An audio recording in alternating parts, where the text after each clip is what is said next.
program Magister Manajemen di Indonesia Banking School. Topiknya adalah pengaruh risiko kredit, risiko likuiditas, capital adequacy, dan efisiensi terhadap profitabilitas di BPD Conven. Periode penelitiannya 2015 sampai 2019. Jadi ini baru proposal. Pak Agusman, ini baru proposal Pak Agusman. Siapa? Jadi kita nanti memberikan masukan untuk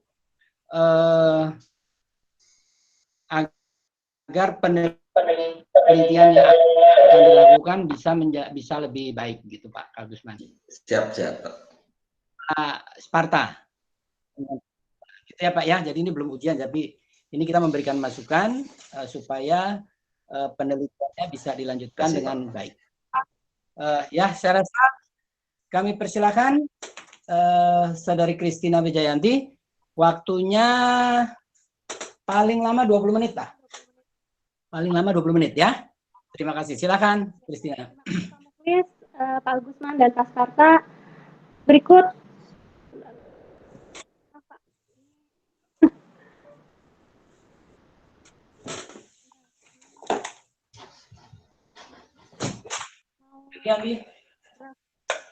Ambil. mau PPT sudah kelihatan Pak? Belum ya?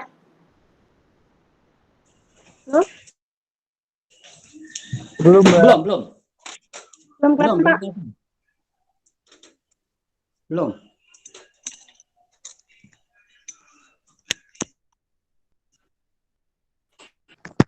Coba diklik tayangannya yang ada di Google Meet, diklik.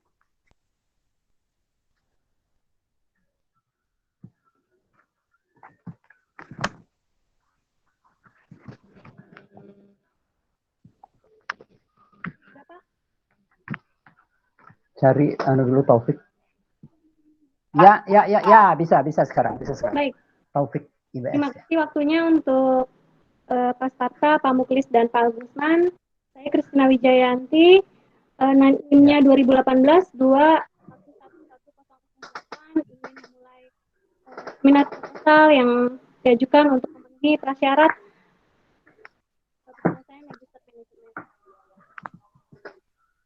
Judul yang saya ambil, pengaruh risiko kredit. Bisa latar belakangnya. Kenapa Pak? Bisa latar belakangnya sedikit, Christina sekarang bekerja. Baik. Saya saat ini bekerja di Bank Jabar dan Banten, Pak.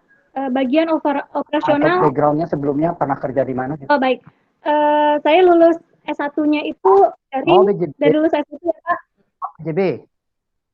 Lulus sarjana S1-nya dari Ilmu Komunikasi Universitas Kristen Indonesia.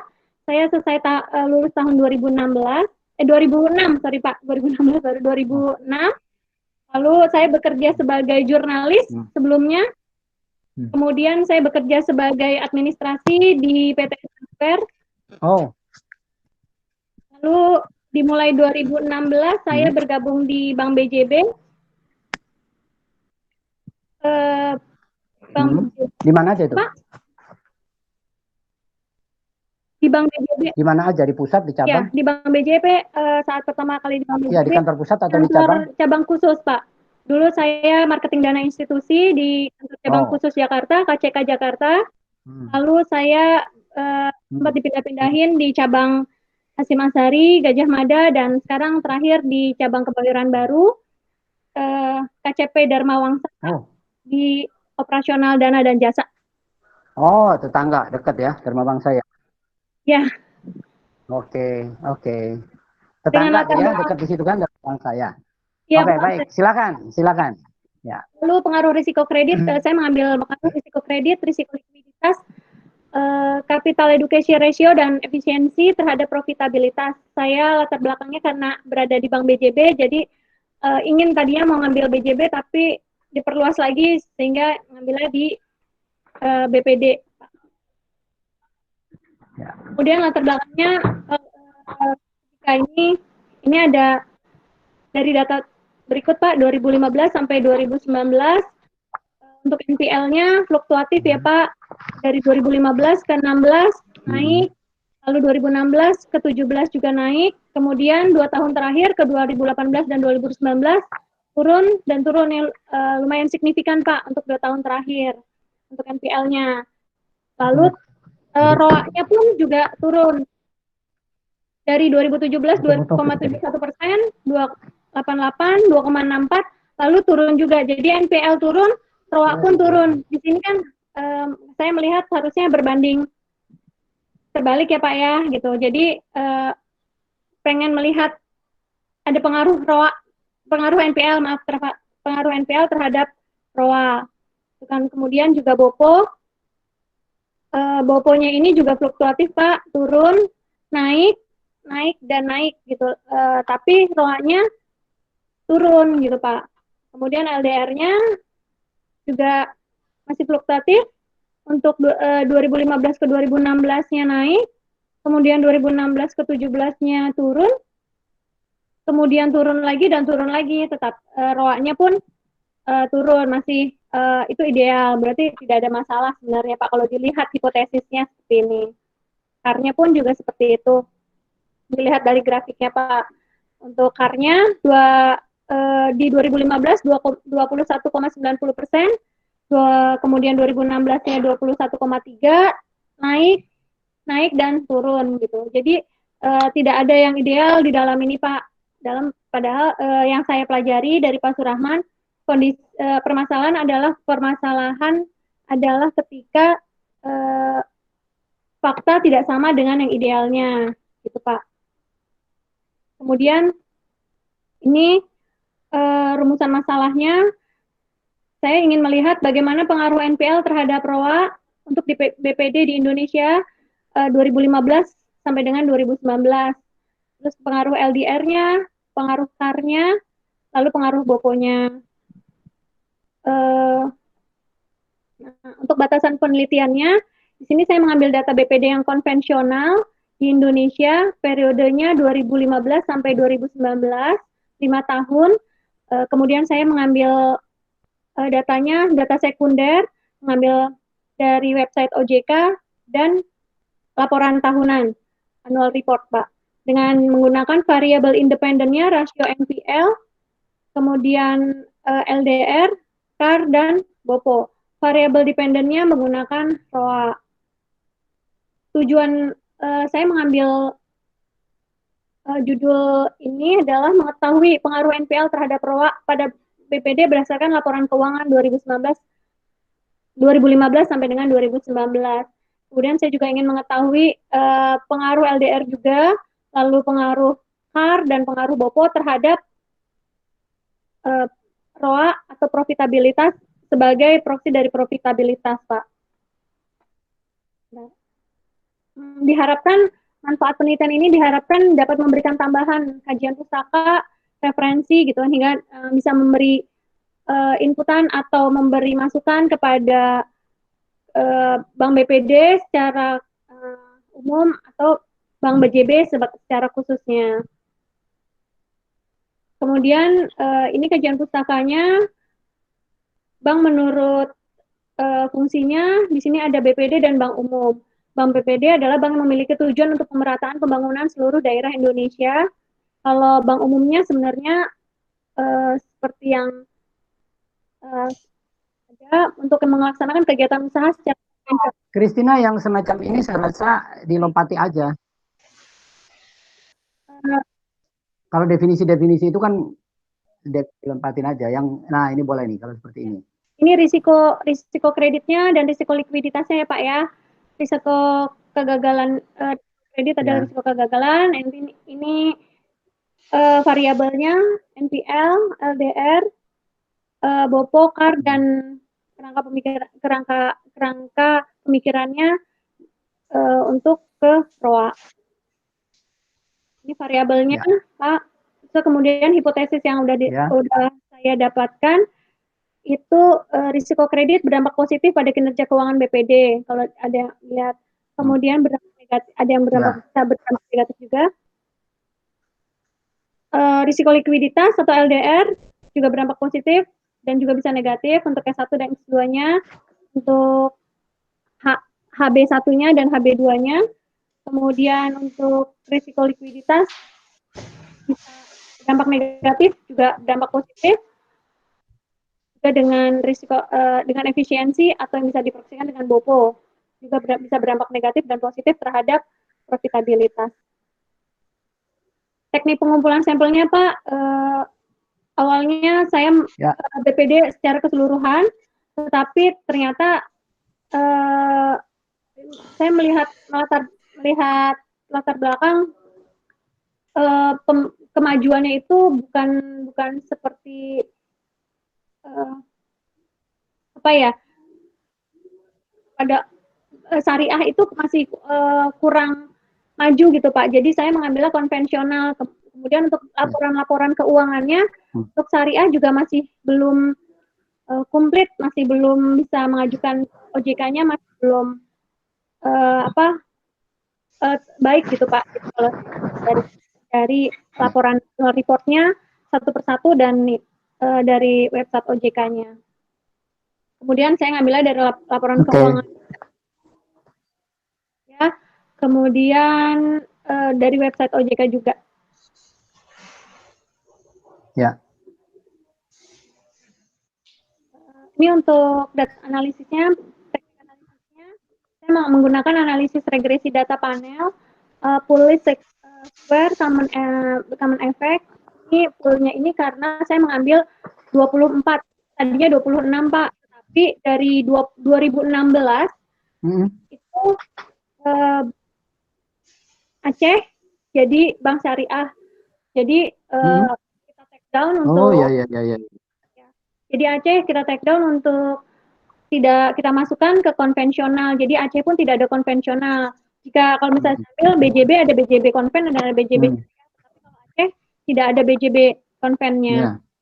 Kemudian untuk NTB juga di 2018 dia menjadi syariah. Jadi tidak ada konvennya juga Pak. Jadi dari 26 yang terdaftar di OJK tadinya, jadi kita take out jadi 20. Kemudian fixed effect model, random effect model, kemudian uji Chow, uji Hawthorne untuk menilai pengaruh antar variabelnya.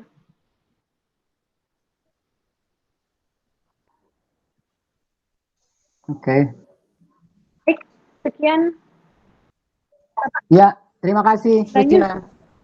Untuk kesempatannya, kiranya saya boleh diberi masukan, bimbingan untuk menyelesaikan sesi saya. Ya, terima kasih Christina. Ya, saya rasa cukup singkat dan cukup jelas. Kita sudah tahu secara garis besar.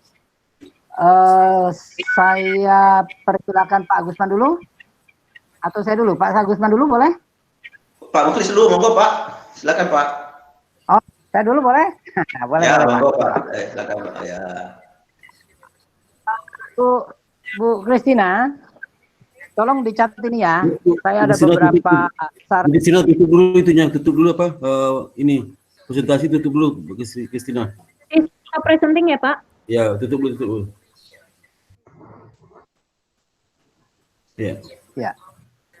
Ya, Christina, tolong dicatat ya. Saya ada beberapa masukan nih. Ya, sudah siap? Ya. Siap ya? Oke. Yang pertama masih di bab 1 dulu, di bab 1 ya, di bab 1. Ini kan ada contohnya misalnya di tabel 1.1. Itu kan ada kinerja BPD 5 tahun terakhir.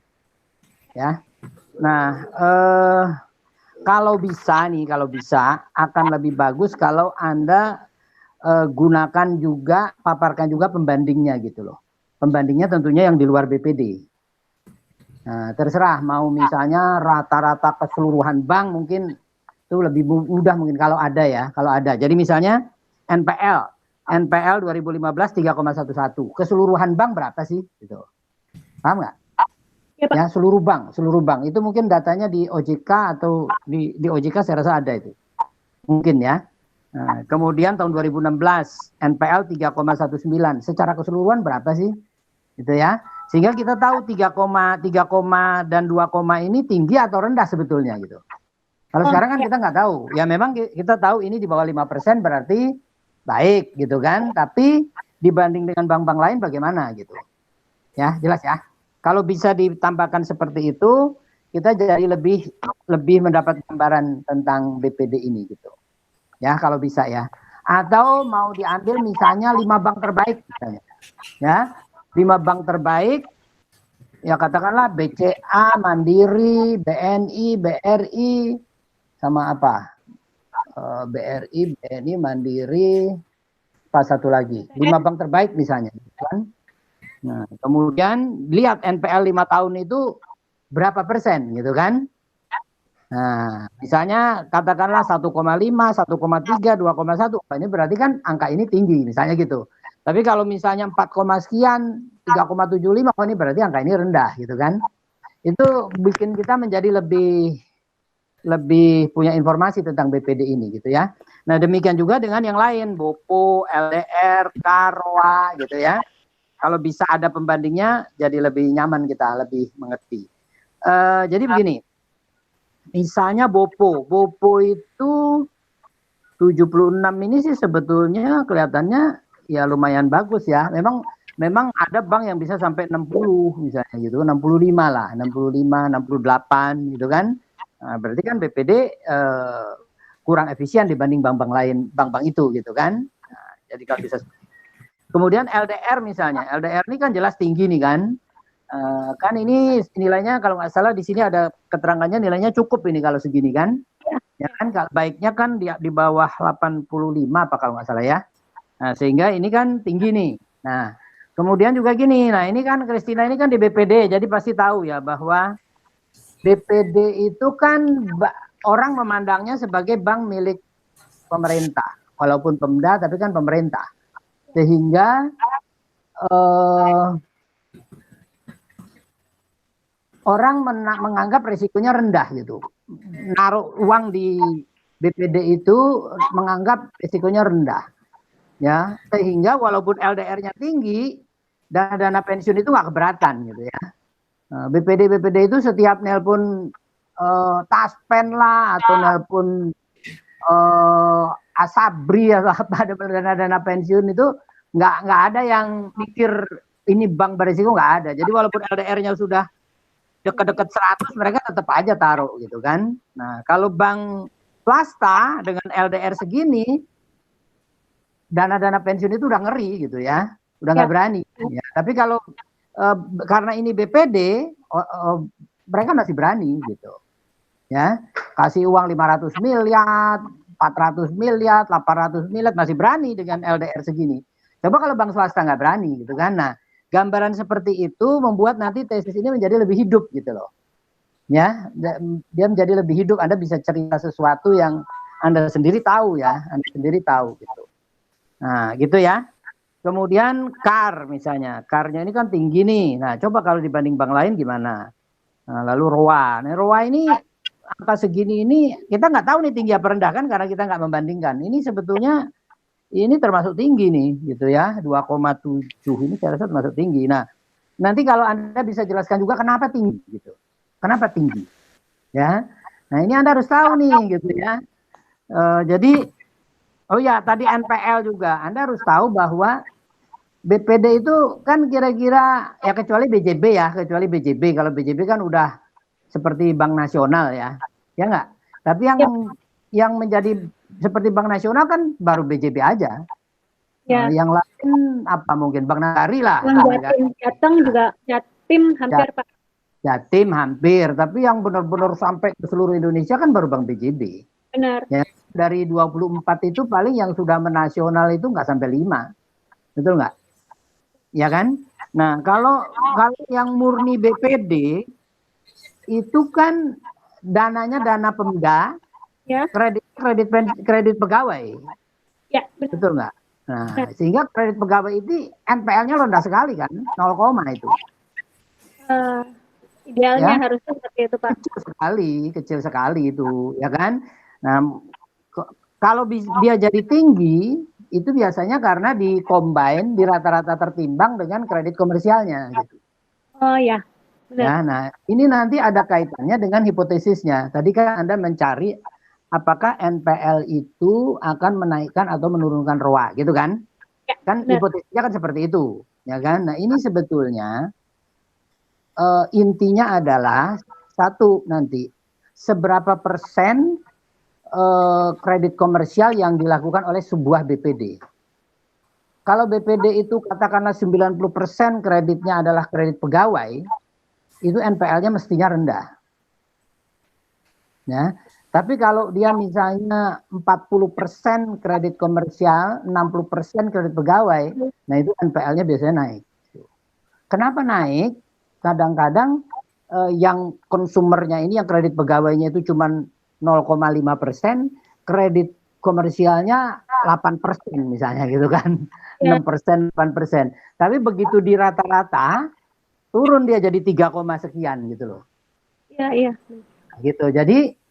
Jadi kalau dia, ini hipotesisnya sebetulnya, kalau BPD itu menggeser bisnisnya atau memperluas bisnisnya dari konsumer saja menjadi kredit komersial, nah tentunya mengharapkan penghasilan bunga yang lebih tinggi gitu kan, tapi NPL-nya menjadi naik gitu kan. Nah kalau di dampak keseluruhannya, dampak totalnya itu apakah masih gedean peningkatan revenue-nya atau gedean peningkatan NPL-nya gitu kan.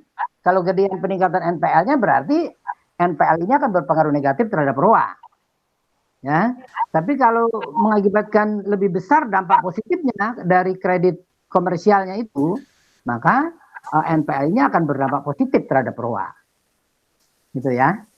Jadi intinya kalau sebuah BPD melakukan ekspansi dari kredit consumer ke kredit komersial, itu hampir dipastikan NPL pasti naik.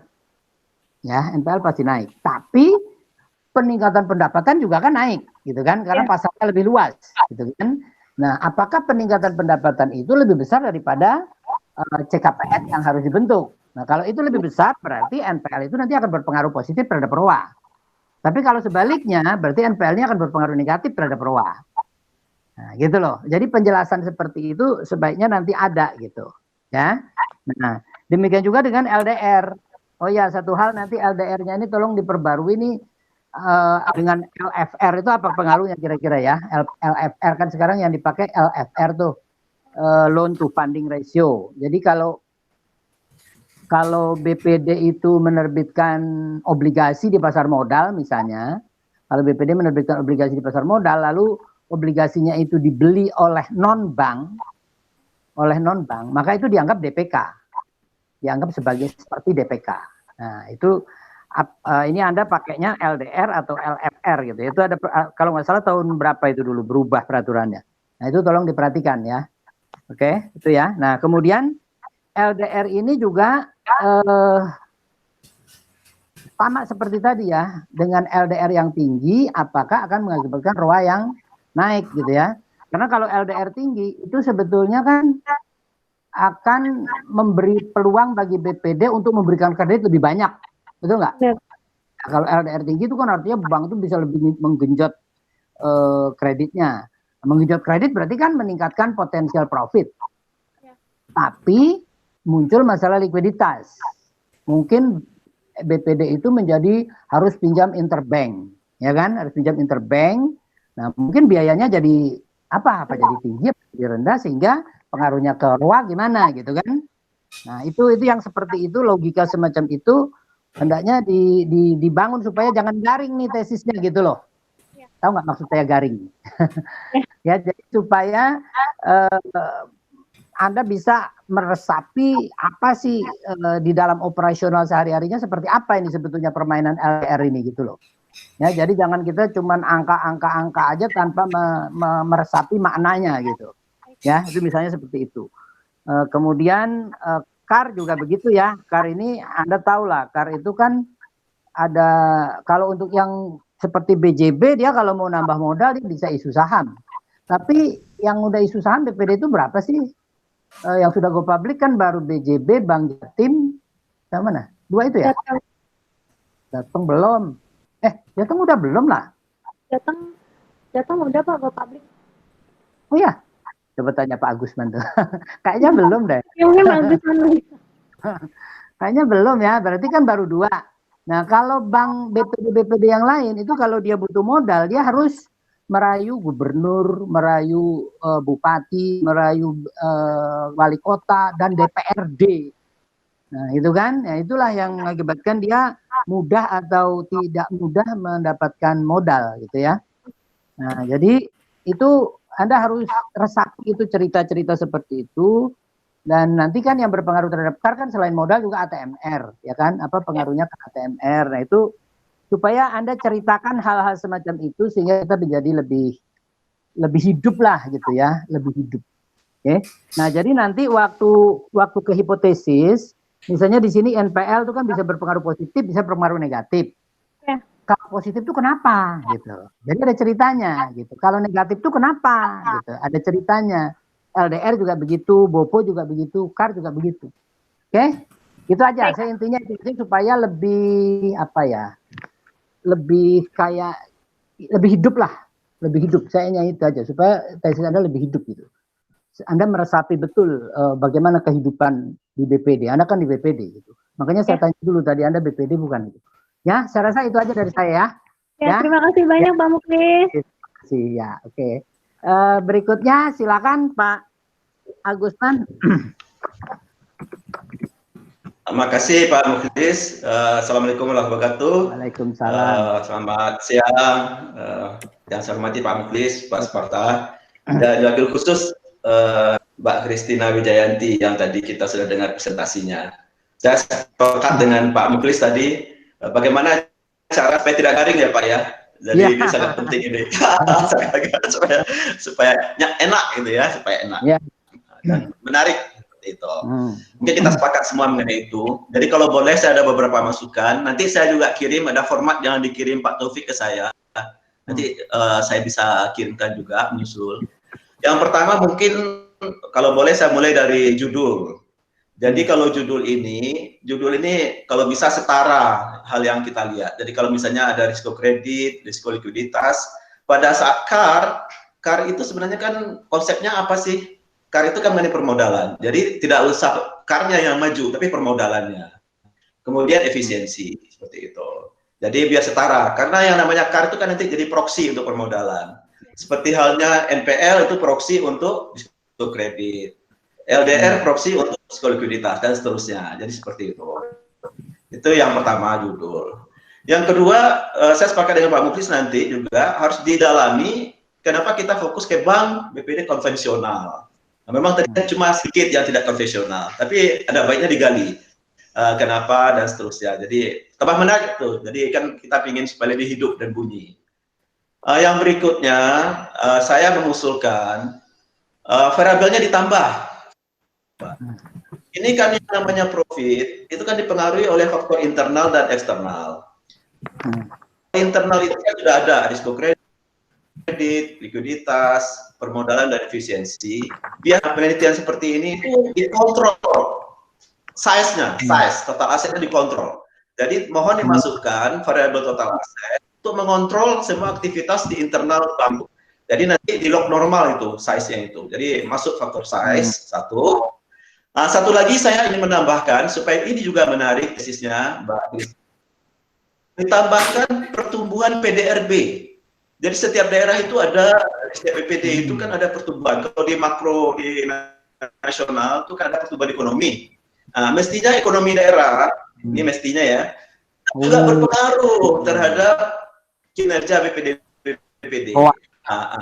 Jadi tadi saya barusan download, ada di BPS, mengenai laju pertumbuhan PDRB itu ada datanya dan sama 2015 sampai 2019 tinggal ketik laju pertumbuhan PDRB atau PDRB nasional itu langsung keluar angkanya, tinggal comot masuk angkanya. Nanti yang ini malah datanya lebih awal dapatnya daripada data yang lain, lebih cepat dapatnya malah karena sudah ada dari BPS.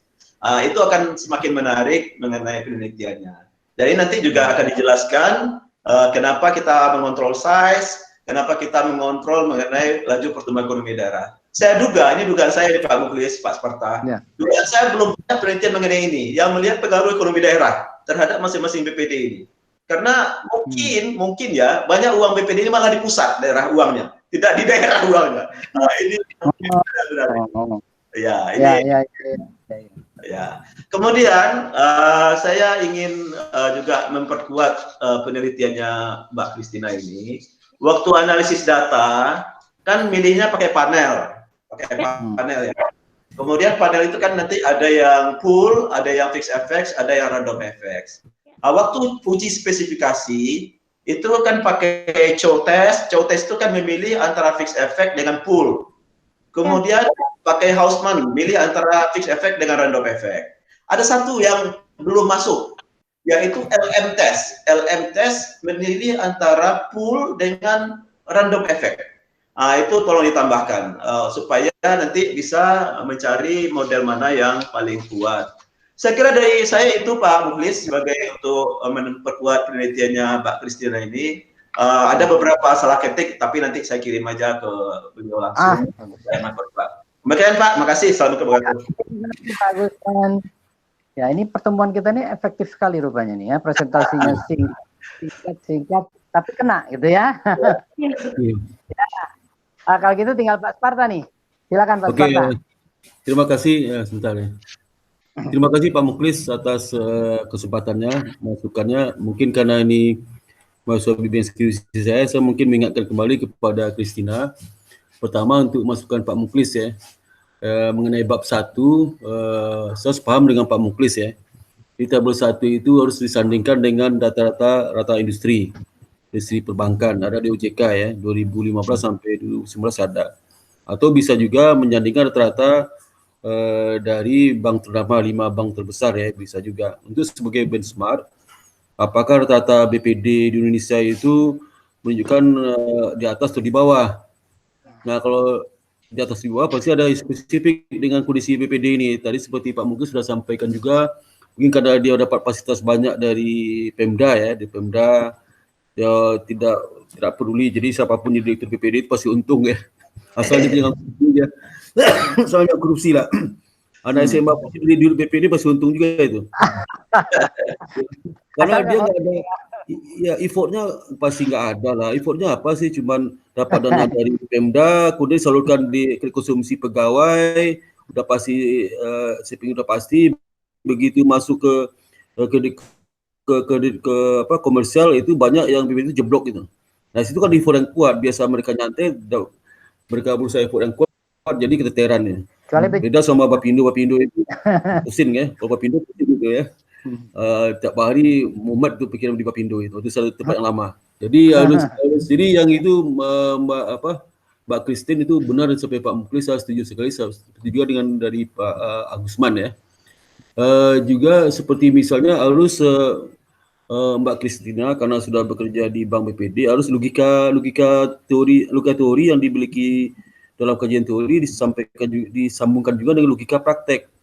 Seperti misalnya Pak Mukhlis tadi sampaikan bagaimana risiko rendah dari BPD itu, risiko LDR-nya tinggi tapi risikonya konsumen tidak peduli lah. Terus misalnya kenapa rasio tersebut rendah atau lebih tinggi ya. Itu jelas latar belakangnya kenapa. Dan yang ketiga hipotesis ya. Nah, hipotesis ini Mbak Christine ya, itu harus dilihat dari logika praktek tadi itu. Bisa logika teori, praktek, dan juga disebutkan misalnya contoh kenapa risiko naik NPL-nya, jadi risiko naik kan NPL naik gitu. Nah, apakah ini menyebabkan pendapatan naik atau turun ya? Kalau biasa risiko naik pendapatan naik ya, itu naik. Tapi bisa juga risiko naik pendapatan turun karena tidak efisien bekerjanya ya, tidak efisien. Artinya seperti Pak Mukhlis sampaikan tadi, kenaikan dari pendapatan itu tidak sebanding dengan kenaikan beban kredit macet ya, tidak sebanding, sehingga bisa jadi bonus negatif, bisa positif. Kalau saya ditemukan itu logika itu disampaikan, sehingga hipotesisnya jangan hipotesis satu arah, dua arah seperti itu. Karena kita nggak tahu kan apakah dia efisien atau enggak. Nanti hasil bicara kalau nanti negatif berarti dia nggak efisien ya, berarti ya efisien lah. Ekspansi itu digunakan untuk yang kredit produktif yang tidak baik lah. Kita tahu kredit besar di BPD itu kan banyak nepotismenya itu. Dan nepotisme jadi banyak nggak efisien ya. Gitu. Karena pengaruh tim sukses jadi Pak. ya tim sukses ya. Karena tim sukses BPD ya. Terus gubernur ya.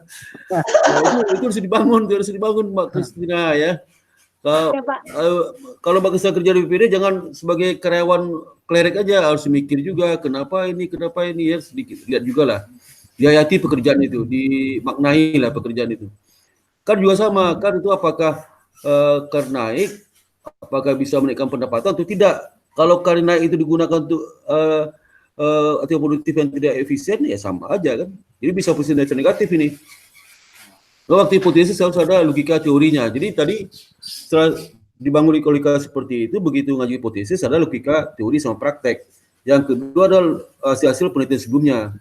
Dan sebelumnya pasti ada positif dan negatif karena beberapa kemungkinan akan terjadi ya, tergantung dari kualitas aktif produktif, efisiensi dan sebagainya.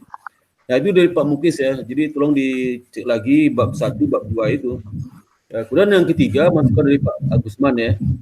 Nah saya juga sepaham dengan Pak Agusman, apa disebutkan Pak Agusman itu. Jadi kalau judul itu harus kontrak disebutkan, jangan variabelnya. Jadi seperti misalnya kalau KAR itu kontraknya permodalan ya. Dan juga seperti misalnya kalau BOPO kan kontraknya efisiensi. Oh ya. Jadi kontrak dibuat, jadi seperti misalnya kalau NPL itu kontraknya risiko kredit ya, kredit kontrak. Jadi dibuat kontraknya. Jadi masa kontrak sama variabel disandingkan ya.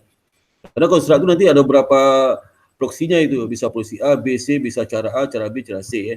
Jadi saya paham dengan Pak Agusman itu nanti rubah lagi judulnya ya. Kemudian yang ketiga harus ditambah variabel kontrol karena kita tahu ukuran dari BPD itu macam-macam ukurannya. Jadi BJB itu kan aset yang terbesar di BPD itu. Terbesar itu BPD sekarang, aset BJB yang terbesar. Ya. Dibanding aset BPD Maluku kecil sekali ya. Betul. NTT kecil sekali itunya. NTB kecil asetnya. Apalagi Sulawesi yang baru, provinsi baru seperti Gorontalo juga kecil. Jadi sehingga harus dikontrol ukuran. Kalau hanya tidak kontrol ukuran, variasi itu tidak sebanding lah, tidak setara lah ya. Salah. Saya paham nanti, saya paham dengan Pak Agusman tambahkan control size ya. Yang kedua ini penting faktor eksternal PDRB.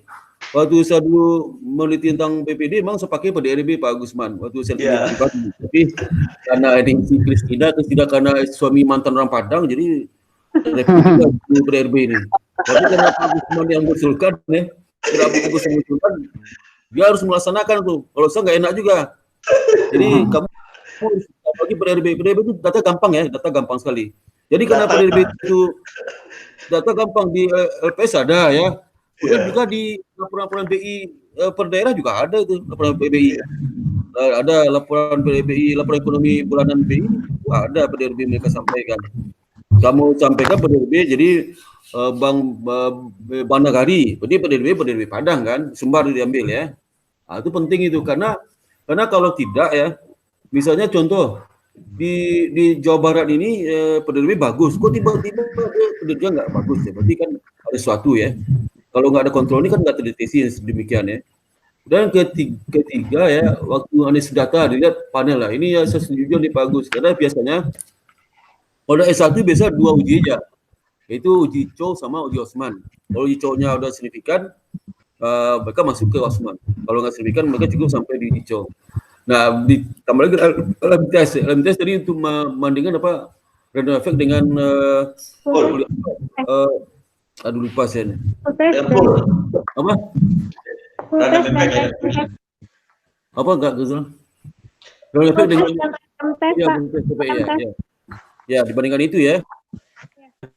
Nanti kamu tambahkan tes lagi. Tes itu di Visto ada 3 itu. Kamu tinggal klik aja itu, tinggal klik nanti hasilnya apa.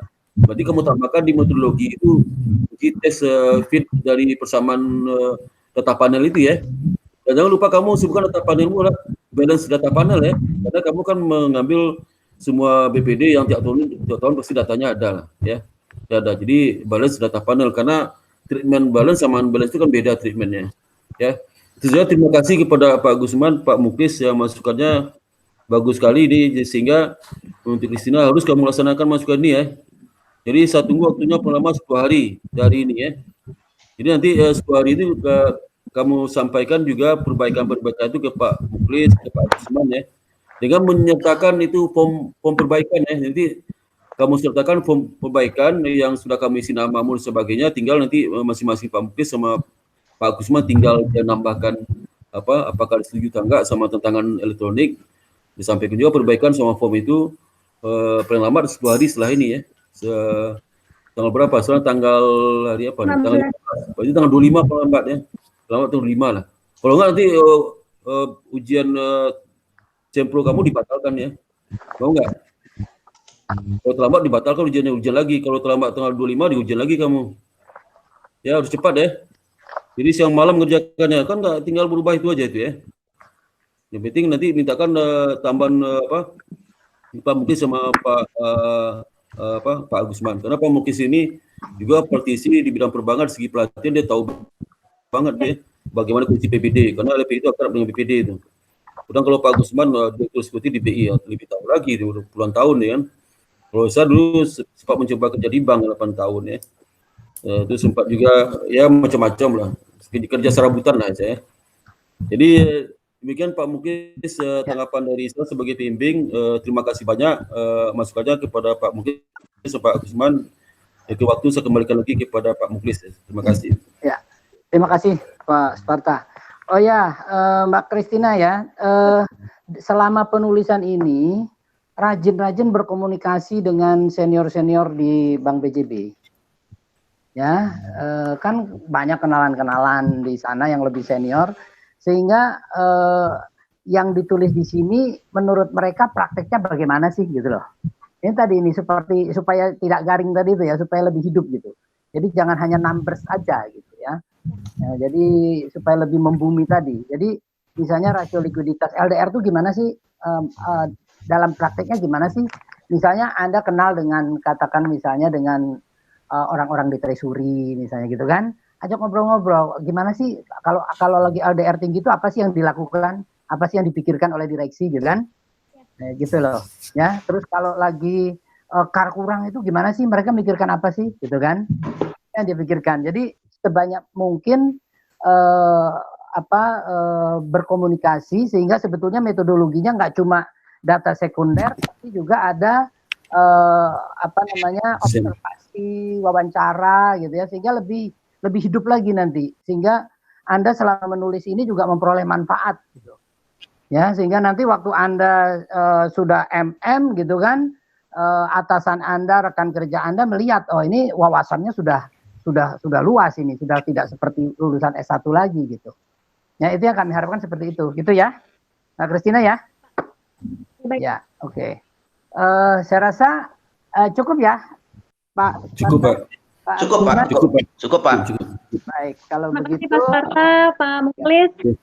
Teman-temannya ini sangat bermanfaat buat saya untuk perbaikan saya ke depan.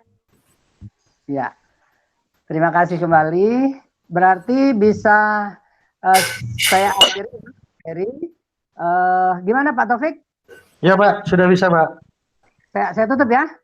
Ya, silakan Pak. Baik, dengan demikian seminar proposal dari saudara kami cukupkan di sini dan kami memutuskan bahwa tesis ini bisa dilanjutkan penulisannya dengan memperhatikan masukan-masukan dari kami bertiga tadi. Gitu, Mbak Tina. Ya, terima kasih Pak Sparta, terima kasih Pak Agusman. Terima kasih Pak. Assalamualaikum. Kami undur diri. Assalamualaikum warahmatullahi wabarakatuh. Waalaikumsalam warahmatullahi wabarakatuh. Pamit ya Pak. Terima kasih Pak. Ya, Pak Agusman, Pak Muklis, Mbak Christine ya. Ya Pak, terima kasih Pak. Cepat segera dilakukan